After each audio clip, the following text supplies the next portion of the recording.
Yung pong insidente ng pamamaril dyan po sa isang car dealership sa Commonwealth Avenue sa Quezon City kung saan dalawang security guards nga po ang napatay ng kanilang kasamahan. Captain Feby, para lang po sa kapakanan ng mga hindi pa alam itong balitang ito, balikan lang po natin yung confirmed timeline nitong pangyayari. Ano exactly yung nangyari? Saan po ito nagsimula?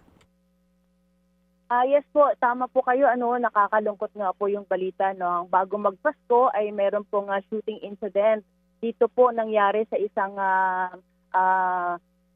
car dealership dito sa Quezon City. At kung saan dalawa po ang biktima at ito po ay agarang namatay.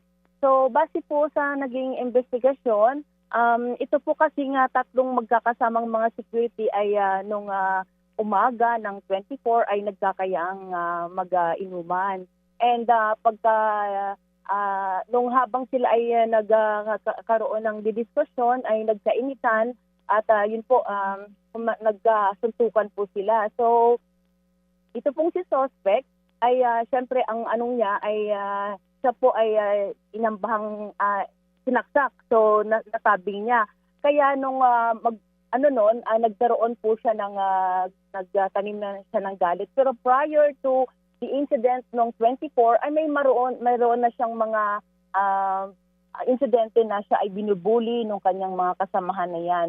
So pagkatapos noon nung bandang magse-12 na ay ito pong kanyang mga kasama ay nakatulog at siya naman po ay lumabas pa upang magpalipas muna, and then bumalik po siya nung ganong tanghali at yun po binaril niya po yung kanyang dalawang kasama na natutulog, yung isa sa ulo, yung isa naman po sa leeg. So yun po ang nangyari po doon. Oo. Captain, balikan ko lang, kumpirmahin ko lang po yung sinabi nyo. So before this incident, days ago, may nangyari na parang pananaksak? Ganun po ba yun? Tama po ba yung narinig ko?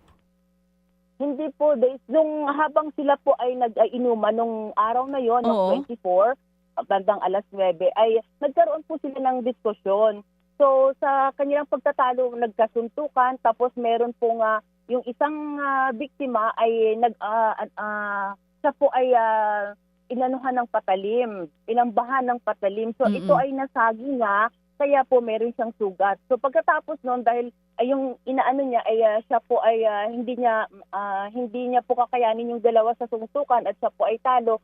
So ang nangyari, umalis siya, nagpalipas muna ng ilang oras, tapos nung tanghali, nung bumalik po siya, yun nga po yung tulog na yung dalawa na kanyang mga kasamahan. Sa kanya po ito binaril. Mga kapatid, brothers and sisters, saan ka pa? Dito na tayo sa totoo. Dito na tayo sa True FM. Mga kapatid, mag-subscribe and follow po kayo sa social media accounts ng True Network PH. Yan po kami, hanapin nyo lang True Network PH, Facebook, Instagram, YouTube, TikTok, and podcast. Mapa Apple or Spotify man yan, mahahanap nyo kami. Lahat ng mga napapanood at napapakinggan nyo po sa programa, nasa social media accounts namin yan. So paano mga kapatid? See you sa social media!